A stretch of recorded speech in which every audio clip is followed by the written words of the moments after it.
Onto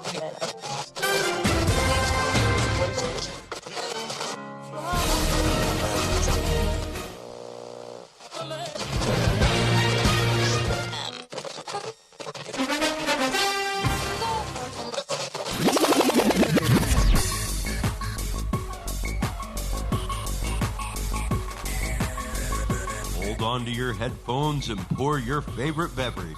It's time for the Kickin' or Stickin' Fantasy Football Podcast. Now, fresh off the sidelines, your host, Matt McPeak.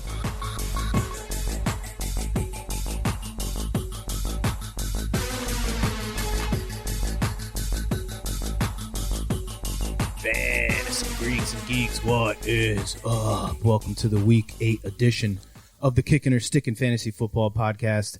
I am the host, Matt McPeak. Thank you for joining me tonight. We got 4 teams on bye here in Week 8. The Washington football team, the Cardinals, the Jaguars, and the Texans. I'm going to keep this episode under a half hour if it's the last thing I do. So, our first game of the week, we got the Steelers at the Ravens. Why this game is at 1 o'clock while the Cowboys-Eagles game is Sunday Night Football, I do not know, but the Steelers wide receiver merry-go-round, if you will, was spinning again last week. Deontay Johnson saw 15 targets. Juju saw 14. And James Washington and Chase Claypool each only saw 1. It was definitely good to see Juju get back involved, and I think we just start all of them besides James Washington, really, and take the good games with the bad. It's not just wide receiver that the Steelers like to mess up with us fantasy owners. Got Benny Snell. Benny Snell got another handful of goal line carries last week. Connor still had a pretty solid game, but he did drop a touchdown. Connor is still number one running back, though, with all these injuries. This year is insane, but it sucks seeing those goal line carries go to Snell. For the Ravens, Mark Ingram is dealing with an ankle injury, so we'll see if he's limited at all. If he is to miss this game, J.K. Dobbins would vault up to a RB1, even against this really tough Steelers run defense. Lamar Jackson just automatically adds about a half yard to, if not a full yard, of rushing to every running back's average yards per carry, just him being on the team. We're starting Mark Andrews. We're starting Marquise Brown. That's pretty much it. The next game, Rams at Dolphins. Tua Tagovailoa is going to start this game. It's going to be interesting to see how the targets get distributed. Yeah, it's a good word. Distributed with Tua at QB. I'm guessing they're going to want to lean on the running game, but the Rams D is pretty good. Myles Gaskins has been very consistent in the passing game, which makes him enticing here, but I just don't know if we can expect the same 3 to 4 targets a week with Tua at quarterback, with so many injuries at running back. Like I said, you got these 4 teams on bye. I guess we're still calling Myles Gaskins a start. Mike Gesicki has been extremely frustrating. Didn't catch either of his 2 targets last week. It was week 6, right? They last played. They were on bye last week, so Gesicki did nothing. Meanwhile, Adam Shaheen and Durham Smith, maybe, both scored. I'm hoping the Dolphins took some time during the bye to focus on getting Gesicki more involved. I think I'm going to give it another week or 2 with Gesicki to see how Tua does, and then if it doesn't look like they're growing any kind of chemistry, I think it might be honestly time to just cut Gesicki because he's been one of the biggest pains in the ass for us fantasy owners at the tight end position. Next, we got the Jets at the Chiefs. This game opened at a 20.5-point spread.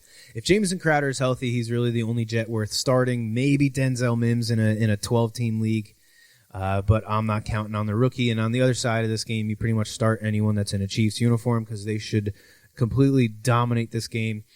Next, we got the Vikings at the Packers. Aaron Rodgers and Devontae Adams. This duo in Week 1 beat the living crap out of the Vikings. Devontae caught 14 of his 17 targets for 156 yards and 2 touchdowns last week. Devontae Adams had 13 catches on 16 targets for 196 yards and 2 touchdowns. Can Devontae Adams keep this going for another massive game against the Vikings? I think he can. Jamal Williams played great without Aaron Jones last week. Had over 100 total yards, and he scored. If Jones is out again this week, Williams will again be a must-start running back. Robert Tonyan, only 32 yards on 2 catches last week, while Jace Sternberger only target came in the end zone. The Vikings have allowed 2 touchdowns to tight ends this year, but they have allowed the 10th most receiving yards to tight ends. I think they've given up the most receiving yards per reception, so I expect the Packers to take a shot or two with Tonyan down the field. I might look at Tanyan's longest reception prop because he's definitely he's more of a deep threat type of tight end than he is a short range target.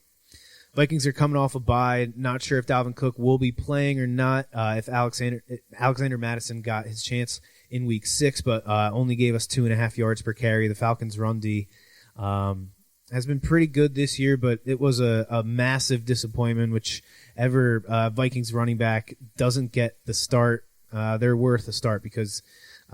Whichever Vikings running back does get the start, they're worth starting for your fantasy team because the Packers' run D has been horrible this year. Only question is how much work does that Vikings running back get? Because the Packers, I think, are going to jump out to an early start, and I don't know how much they're really going to be able to run the ball. Adam Thielen's touchdown production this year has been pretty crazy, tied for the most touchdowns this year. So we're starting him, and we're starting the rookie. Justin Jefferson has been one of the most productive rookies, if not the most productive rookie at wide receiver especially. Chase Claypool's been close, but Jefferson has about 200 more receiving yards on 10 more catches than Claypool. I think Jefferson has become a must-start. He's playing pretty damn good. Next game, we got the Colts at the Lions. With the Colts coming off a bye, I think they look at this bad Lions run defense and they let their offensive line just dominate this game. I think Jonathan Taylor has a huge game. These two teams have seen the fewest tight end targets this year, 16 for Detroit, 17 for Indianapolis, but the Lions have surrendered 2 touchdowns while the Colts are one of only 2 teams that have not allowed a tight end to score this year. So if I'm playing any tight ends this game, I'm playing Trey Burton. Mo Alley Cox has 2 touchdowns and the most receiving yards between the 3 Colts tight ends, but Burton has the most targets, and he's been the one that's coming on most recently. So I think Burton is probably the best athlete of the 3 as well when you're talking Mo Alley Cox and Jack Doyle. TJ Hawkinson does have a touchdown in each of his last 3 games, but like I said, I think that streak is going to die here in Week 8 because the Colts are really tough against tight ends. So next game, Raiders at Browns. I hit on Josh Jacobs' under for rushing yards last week against that nasty Buccaneers run defense. I think he's gonna.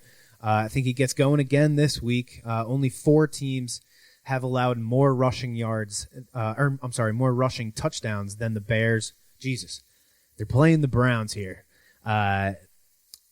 Only 4 teams have allowed more rushing touchdowns than the Browns, so it looks good for Josh Jacobs.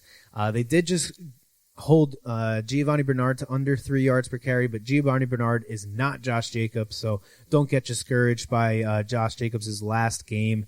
That Buccaneers run defense is disgusting, and I will be looking at the under for Devontae Freeman's rushing yards this week as well. I'll pretty much be looking at that every week against the Buccaneers. Henry Ruggs continues to be a very boom or bust guy, which is a whole bunch of busts and not really too many booms, really only that one boom week, really. So I'm not starting him. Obviously, Darren Waller is their top target getter and probably the guy Derek Carr trusts the most. But Aguilar had the same amount of targets last week as Darren Waller, and he doubled the yardage. So plus, he scored a touchdown. Aguilar now has a touchdown in each of his last 3 games. He's got a touchdown in 4 of their 6 games. The Browns have given up the 3rd most receiving yards to tight ends, so I'll give Nelson Aguilar another shot here. I think Hunter Renfrow could also have a good game. We just saw Tyler Boyd light up the Browns defense from the slot. I think Renfrow will run a lot of those same kind of routes, so he might be a guy I use as a cheap DFS option, and maybe I'll take a look at his reception props as well.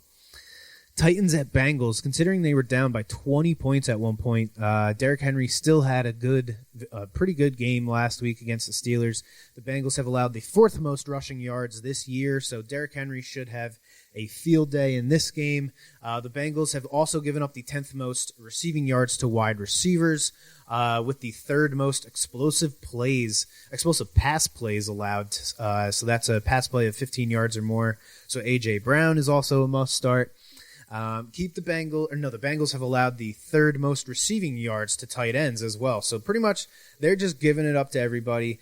They gave up 3 touchdowns to Harrison Bryant and David Njoku last week. So I'm going to keep playing Jonnu Smith, even though it hasn't really been all that great of a year for him. Next up, Patriots at Bills. The Bills have been struggling for weeks now. They still beat the Jets last week, but that's not really saying much.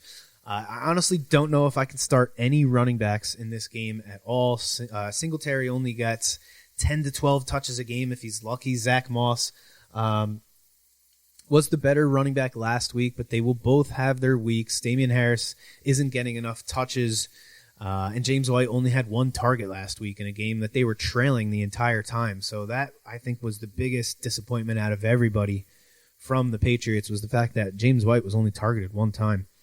I think the only legit fantasy option in this game really is Stephon Diggs, and even he scares me because we all know the Patriots will always try and take away what you do best. Right now, Stephon Diggs is the best player on that offense, so it's looking like a pretty barren fantasy day up there in Buffalo.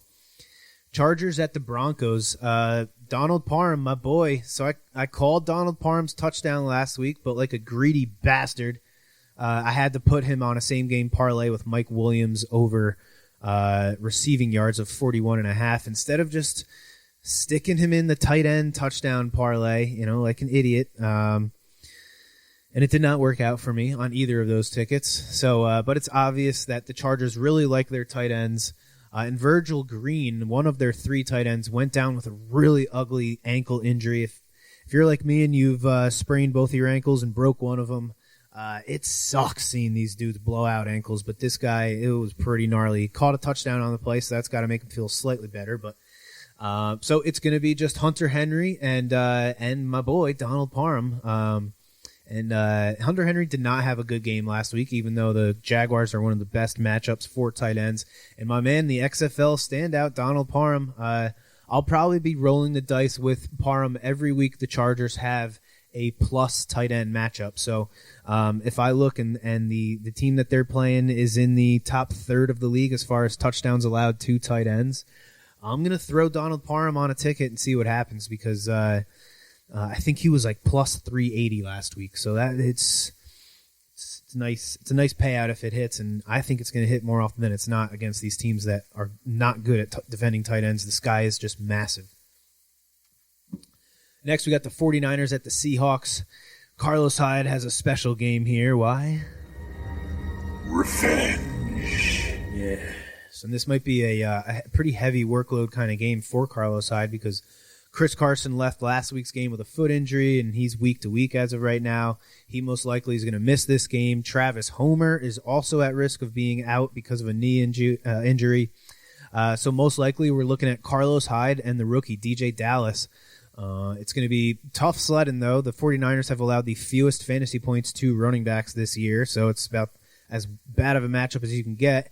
The Seahawks offense has already shifted to more of a pass-happy system, and if Carson does miss this game, I think we see Russell Wilson throw the ball 40 times easy. So definitely staying away from these running backs. I know Carlos Hyde was a big target for the waiver wire this week, but I didn't put in any tickets for him. DK Metcalf had a pretty disappointing game, only 2 catches on 5 targets for 23 yards, but have no fear because he is a superhero, and if you ever need any reassurance to play DK Metcalf, just go back and watch him run down Budda Baker on that interception return. It was ridiculous. It's how these people are this fat. The dude is massive. Like, he's the size of an offensive lineman, and yet he's outrunning little defensive backs. DK got a little unlucky last week too. He had that 50-yard touchdown catch and run called back on a holding call, but he's still a start. Obviously, Tyler Lockett had a pretty massive bounce-back game with 15 catches on 20 targets for 200 yards and 3 touchdowns. It's a lot to say. 45 half PPR fantasy points. He's incredible. Made that insane one-handed catch over Patrick Peterson. Scored on Patrick Peterson twice, actually. So we're obviously starting those 2 dudes. The 49ers continue to be hit with the injury bug. Raheem Mostert is out for another few games. Jeff Wilson looks like he's going to miss, I think I've heard 3 to 4 weeks. He had a pretty solid game against the Patriots last week until he got hurt. Tevin Coleman could be I think he's ready to return in this game against the Seahawks, but who knows how much work he'll really get coming off the IR. You still got Jerick McKinnon there, but I think he had 15 touches over the last 3 games. So the running back that you want to play this week for the 49ers and possibly for the next couple weeks is definitely JaMycal Hasty. He had over 6 yards per carry last week, turned his only target into 16 yards. So I'm sure he's going to see an uptick in his targets on top of getting probably the lion's share of the carries. Hastie's should be a nice value play in DFS this week as well, with 4 running backs looking like they're going to suit up for this game. We all know how generous Kyle Shanahan's system is to running backs, so I would get that kid into my lineup. Deebo Samuel also got hurt last week. He will be out at least 2 weeks with an ankle injury. I hit on Deebo's reception prop last week. I know the Patriots were going to load up to try and stop George Kittle, and they did exactly that. He was still able to catch 5 balls, but they did somewhat hold him in check. But Deebo caught 5 passes as well. That his over-under was the over-under was 4.5, so I jumped on that. I think the rookie Brandon Ayuk is in line to have a big game here, though. 6 catches on 7 targets last week with 115 yards. He scored 2 rushing touchdowns on 4 carries this year as well. So with the state of the 49ers running back group, and maybe we see Ayuk get an increase in targets and a few extra carries in this game.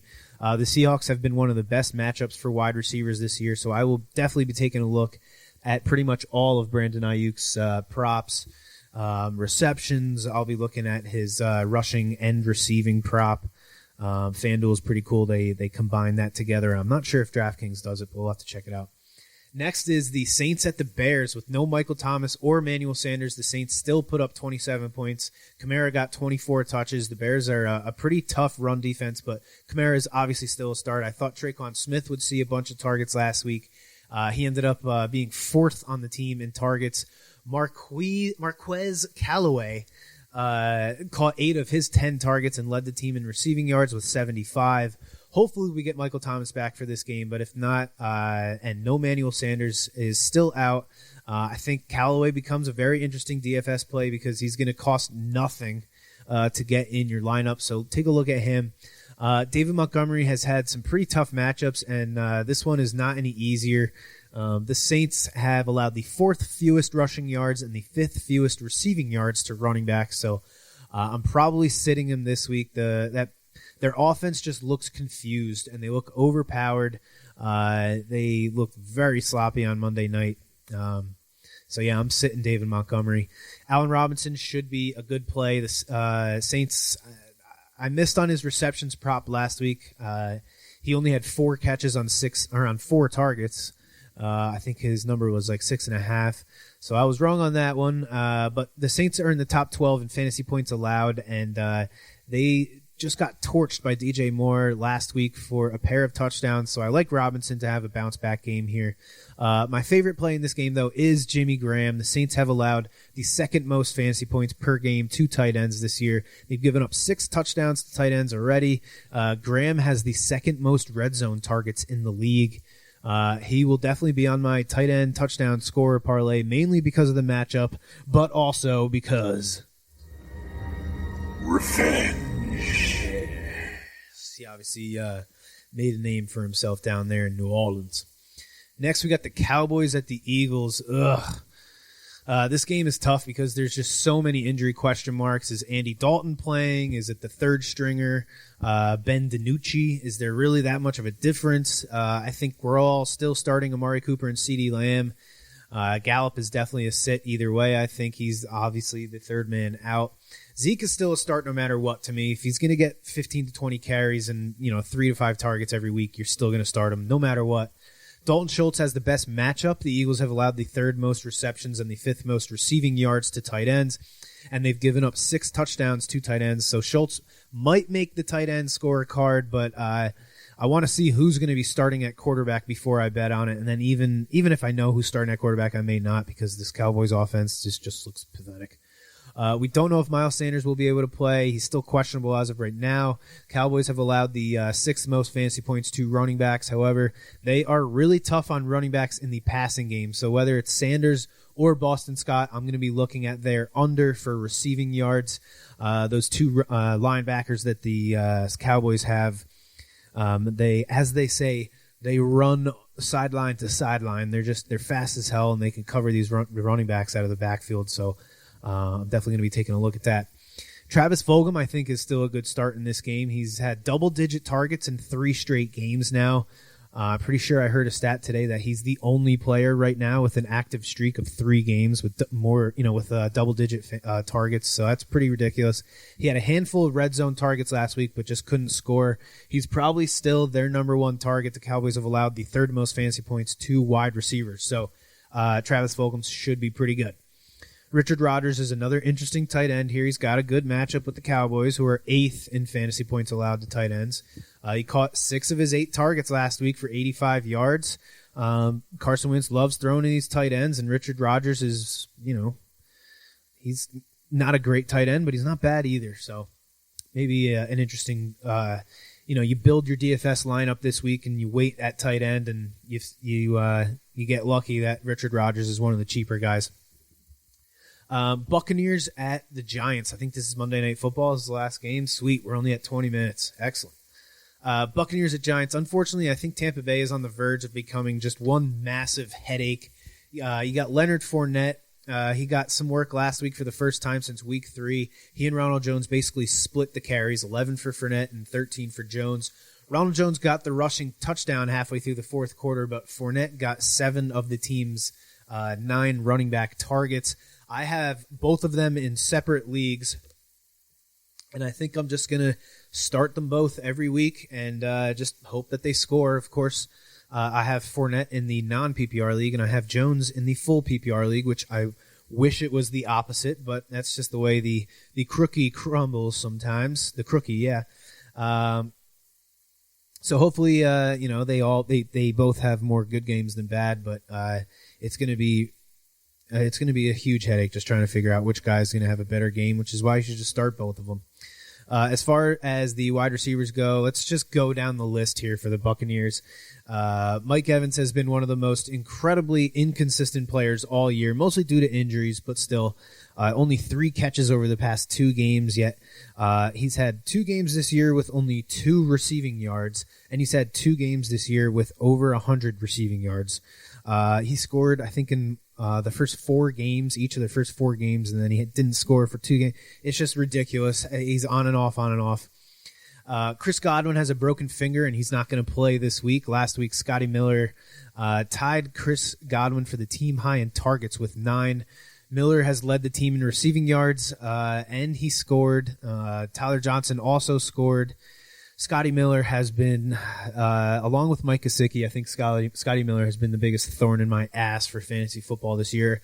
Every week I start him, he does absolutely nothing, and every week that I don't start him, he scores double-digit fantasy points. Tyler Johnson's got a touchdown in 2 straight games now with only 3 targets in those 2 games combined. So that's, it sucks that he was only getting, 3 targets, but the fact that 2 of them were in the end zone is pretty cool. I don't know what to do here. I've gotten burned by Scotty Miller. Like I said, I got twice now. He's also extremely inconsistent, but week 6, he had those 2 targets. And then the following week, he had 9 targets. I guess with no Chris Godwin and with Mike Evans still dealing with a nagging ankle injury, Scotty Miller should see a healthy dose of targets. But again, he had 2 games this year with no Chris Godwin, and he only had 2 catches for 11 yards in the first game. Then he had no catches on no targets in the second game. So he and Tyler Johnson are definitely very risky, but they should both see the targets. I think I might be a little more comfortable with Ty Johnson, to be honest. Rob Gronkowski, he's back. Back-to-back games with touchdowns now and 8 targets in each of those 2 games. He looks like he's starting to come on. So if you need a tight end and Gronk is available, I think this is as good of a fill-in as you can ask for. The Giants aren't bad against tight ends, but if Brady and Gronk are starting to build back that chemistry a little bit, then Gronk could be the number 1 tight end in football. So I'd be willing to take that risk. And for the Giants, you're not starting any of the running backs because that defense is so good. And honestly, I think the only wide receiver or tight end that you could play from the Giants is maybe Darius Slayton, but honestly, I wouldn't even feel comfortable with that either. So here we go. Let's drop in these picks for Week 8.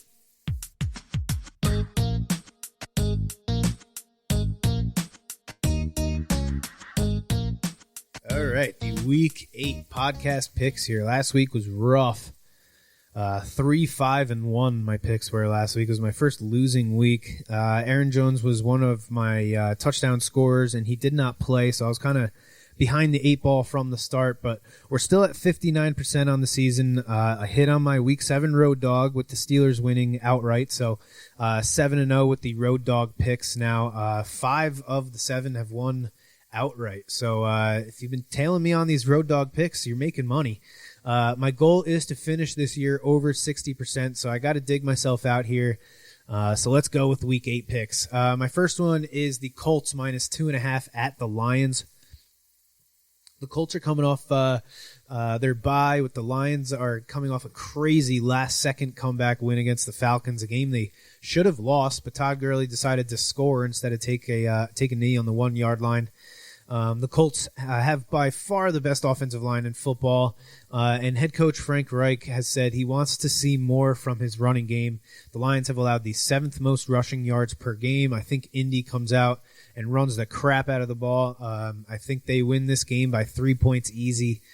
So my pick against the spread here is the Colts minus 2.5.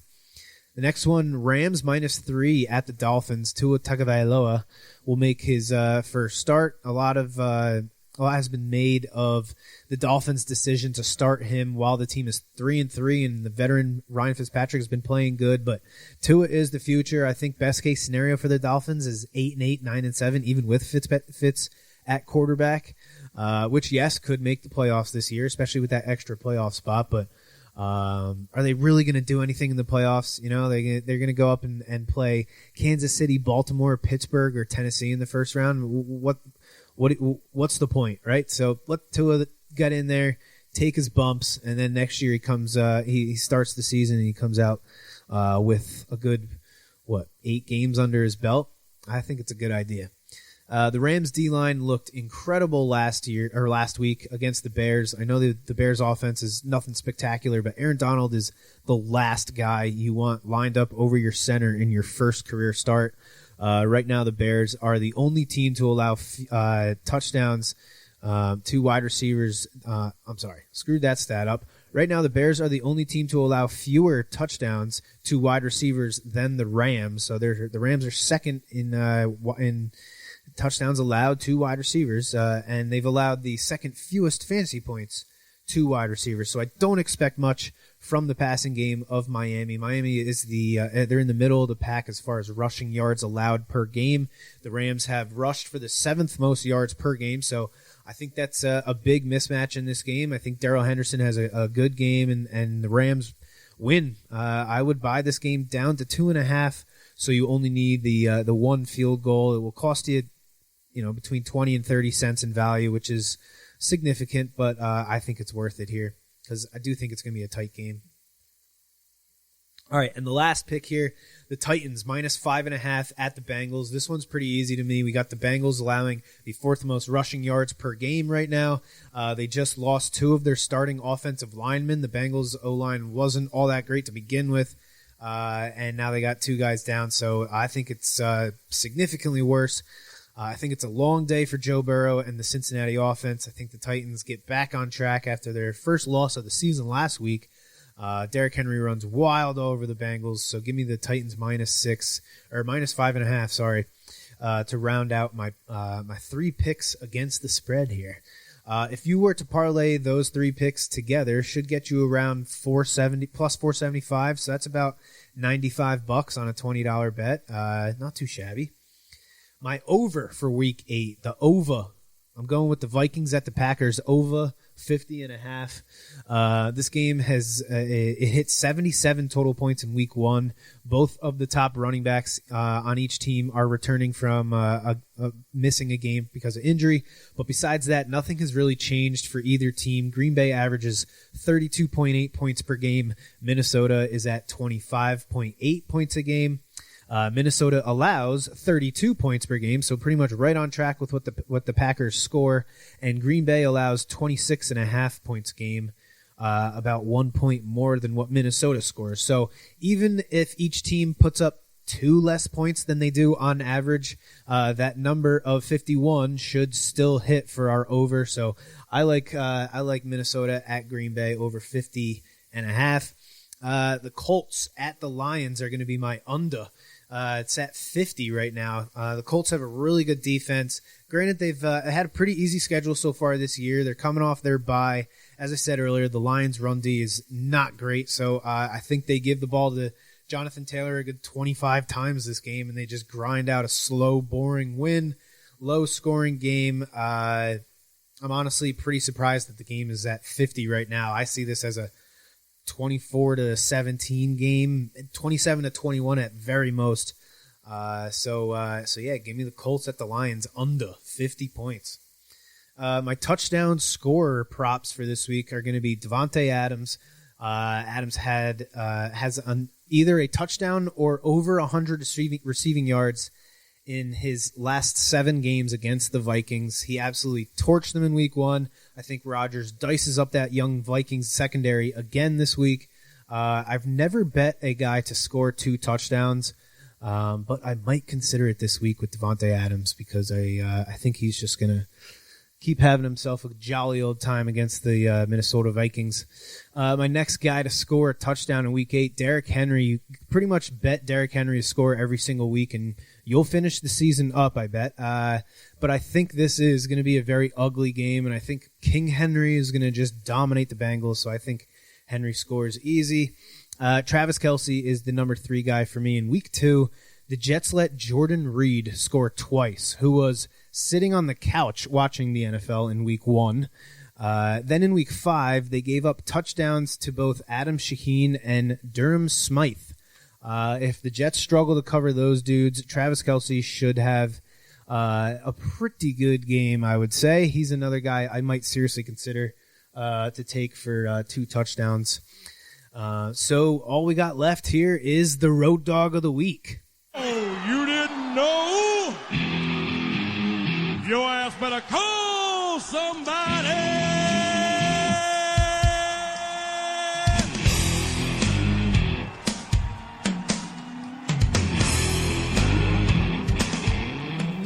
So this week is really tough with the road dog of the week. I'm 7-0.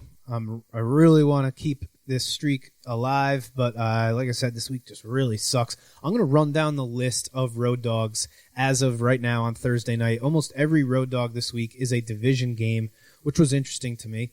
The Falcons are plus 1.5 right now at the Panthers. I'm recording as I'm watching. Curtis Samuel just scored his 2nd touchdown, I believe, which is great. But the Falcons at the Panthers, the road dog I like the best actually this week was the Falcons getting points at the Panthers. I actually have the Falcons in a little same game parlay for this Thursday night game with Todd Gurley's over on rushing yards, Calvin Ridley to score, and Robbie Anderson's over 78.5 receiving yards. But I don't want to use it as my road dog play because by the time you guys and gals listen to this episode, the Thursday night game will have already been played. So I got to find a different game. So here's the list. The Raiders are getting 2.5 at the Browns. Don't like that one. Vikings are getting 5.5 at the Packers. You'd have to give me at least 10.5 to take the Vikings. The Patriots are getting 3.5 at the Bills. This one I had circled earlier in the week when the Patriots were getting 4 points. I would take this one if Cam wasn't playing like complete garbage, but this one just makes me nervous, so I don't know what to do there. The Steelers are getting 3.5 at the Ravens. I don't want to have any money on this game because I want to just sit back and watch it. I have no clue what's going to happen, so that's the game I'm probably most excited about this week. We got the 49ers getting 2.5 at the Seahawks. I think these NFC West games are some of the hardest games to handicap.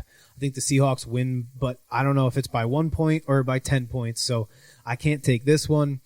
You got the Cowboys getting 8.5 at the Eagles. I really wanted to use this one because I think 8.5 is a lot to get in a division game with both teams are really not all that great. The Cowboys are coming off that embarrassing loss to Washington. Eagles stole a game from the Giants last Thursday night. If Dalton was playing this game, I might be the slightest bit more comfortable taking the Cowboys getting 8.5, but honestly, who cares which Dallas quarterback starts? The offensive line is complete garbage right now. They are not what they once were at all. And then there's the New York Football Jets getting 19.5 at the Chiefs. I'm a Jets fan, and I don't even trust the Jets getting 20 points. So, there's that whole Le'Veon Bell revenge situation. It's just a gross situation to be in. I cannot hitch my 7-0 road dog of the week wagon to the freaking New York Football Jets. So I guess I'm going to go with the Patriots getting 3.5 at the Bills. I hate to do it, but besides that Thursday night game, I don't like any of these road dogs. When in doubt, bet on something that's never happened before, right? Bill Belichick leading a team after 3 straight losses.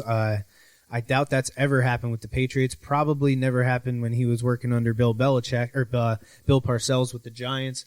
And I doubt, maybe it happened with the Browns. Who knows? Josh Allen and the Bills have not looked all that great over the past few weeks. Like I mentioned earlier, the Bills have 0 running game right now. If Stephon Gilmore can lock down Stephon Diggs, and if they can keep John Brown from getting behind the defense, hold that fleet of tight ends that the Bills have. I think they have like 4 different tight ends that have scored a touchdown this year. If they can force Josh Allen to make accurate throws, I know the Patriots defense is not what it once was. It's not what it was last year by any means, but Josh Allen is 0-3, I'm pretty sure, against the Patriots in his career. I like the fact that we're getting 3 points and the hook, so even if a late field goal were to go down for the Bills, we should still cover here. So, you know what? Whatever. Screw it. Let's go with the freaking Patriots getting 3.5 points for the road dog of Week 8.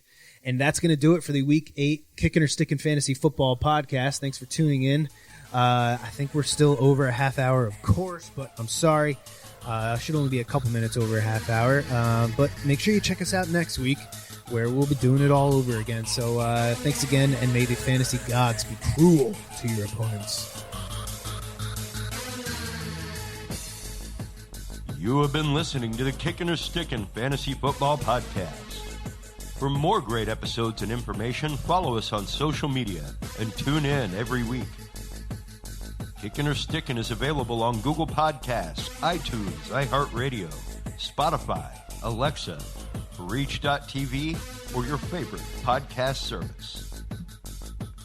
Kickin' or Stickin' is a proud member of the HC Universal Network family of podcasts. To find out more about this and other great shows on our network, visit us online at hcuniversalnetwork.com today. Fantasy football is fun, but gambling addiction destroys lives. If you or someone you love suffers from gambling addiction, please do not be afraid to seek help. The National Council on Problem Gambling operates the National Problem Gambling Helpline Network. Contact them today at 1-800-522-4700. Thank you for tuning in to the Kickin' or Stickin' Fantasy Football Podcast. Please remember to play responsibly and always look for your man downfield.